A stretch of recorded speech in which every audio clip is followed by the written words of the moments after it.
want to talk to you about the planned pro-Palestine protest at the Sydney Opera House. Here was Labor's Industry Minister Mr Ayres today. Have a listen. We want to see them do it in a respectful way that isn't about bringing conflict here to Australia. Joel, he talks about not bringing a conflict here to Australia. Like I said earlier in the program, where's he been the last 2 years? Has he not seen what's happened week in and week out? The conflict is here already. Well, you'd have to assume that Mr Ayres and many of his Labor colleagues have been living under a rock for the past 2 years. But given his remarks today in the shadow of what's just occurred in the UK in Manchester, and given the fact that after 2 years, the Jewish community has been completely under siege by these protests, the fact is that I've got 2 young daughters and I cannot take them into downtown Melbourne on a Sunday. It's a complete no Jew zone, and it has been like that for the past 2 years. And what's really jarring about the rhetoric is that these protests have been known to support Hamas. They've been known to support slogans of Hamas, from the river to the sea, Kaiba Kaiba Al Yahud.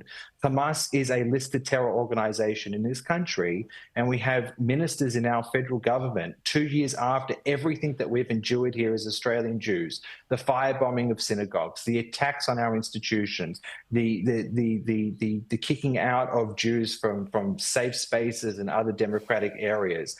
We have been completely under siege, and you have the minister claiming or requesting that the protesters remain peaceful. What I will note is the hypocrisy here. We all know in late August there are a number of protests around Australia, the March for Australia, where many Labor ministers requested for those rallies not to go ahead. So what is good for one is not good to the other in Labor, and it just reinforces the fact that regardless of the words that they will say that there is no place for anti-Semitism, this federal government is not taking the issue seriously. And the final cherry on that cake is it's been 3 months since the East Melbourne firebombing attack, where there were 22 people inside that building on a Sabbath. It's been 3 months since their own appointed envoy handed down the anti-Semitism report, and it's been 3 months of deafening silence by this federal government in response to that report. So we as Jews are at wits' end. We don't know what else we can do, and it doesn't seem as though that a terror attack directly related to the protest movements on the streets of UK is going to change the course of action by our federal government, and that's bitterly disappointing.